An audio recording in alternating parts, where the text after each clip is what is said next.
Greetings, my fellow Africans. When it comes to a white woman, stick with what you know.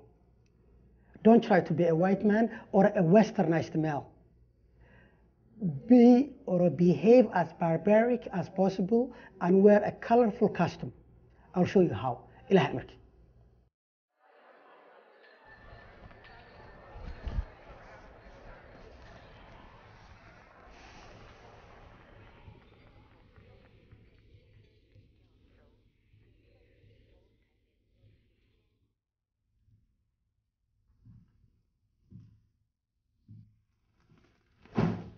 Hi there.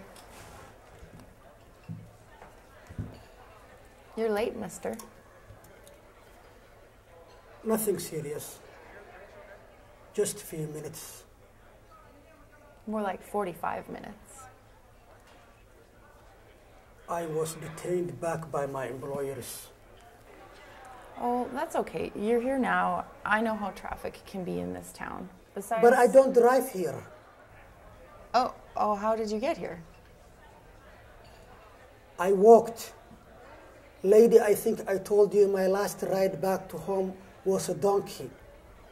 Did you say a donkey? Yes.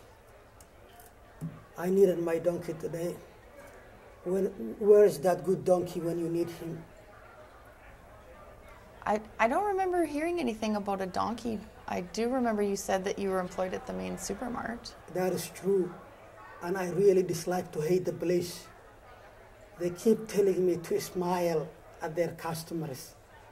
What human being can smile all day like that?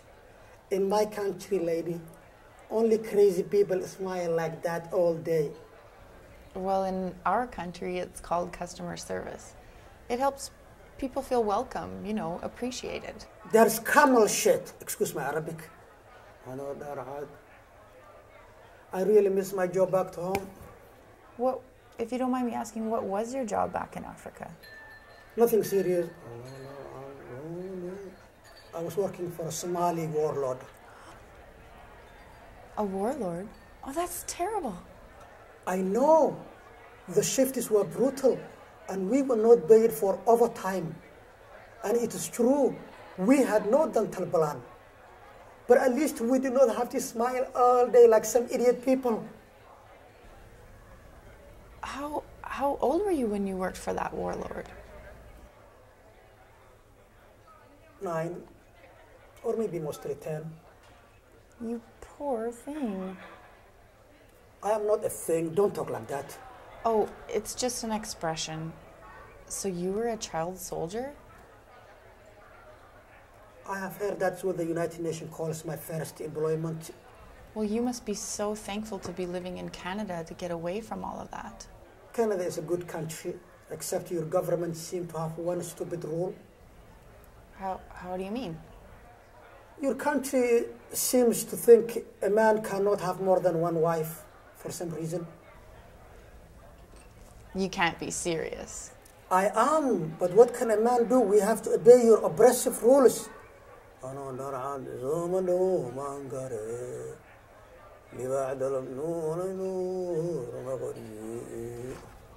What are you humming? I don't hum anything. Humming, you're almost singing a tune. Nothing serious, just some old African song. Our people used to sing for the independent wars. From the Zulus of South Africa to the Somalians of East Africa, every warrior knew that song by heart. I'm curious, what do the lyrics mean? Nothing serious. One song goes like this: kill the white man, take his wife, convert his children. Nothing serious. Only my poor translation makes it look bad. I see. Just a good old African war song, eh? I'm sure that the white man must have been the aggressor, though. You are a wise woman. You reason like a man. Let me ask you a single one question. Absolutely, Mr. Matuna. I'm sorry, you have such a difficult name to say. It is Mr. Matunda Waninde. Matunda Waninde.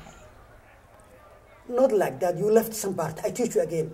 Master Matunda, Matunda Waninde. Okay, Matunda Waninde. Good. That's closest enough. Thanks. Now go ahead and ask me whatever question it is you wanted to ask. In your opinion, how many animals would your father accept from me when you become my dutiful wife? I'm sorry, I don't follow. Let me be straightforward with you, good white woman. I can offer your family up to 50 cows, maybe some goats. You are not naturally blonde, so I cannot be expected to add a chicken in there. But if your family insists, I will add a monkey or even a bird, maybe a donkey too, into the bargain. So let me ask you this. How your father would say to my offer? I'm very flattered and I appreciate the offer, but I don't think that we're there yet. I agree. We are not there. We are here. Yes, we are here now. So let's just enjoy the evening and we can talk about cows and donkeys later. Perhaps we should order some food. Yes, we need to eat. I am starving. And I tell you, it will not be the first time.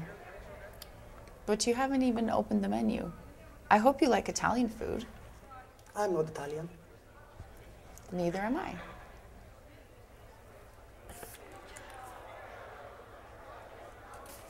Come to my house. I cook for you some real food from my country. It's called ugali. Ujali. It sounds yummy. It does not sound like anything what you say, but our elders call ugali Africa's national food. I can't believe that you want to cook for me. I also have something else for you.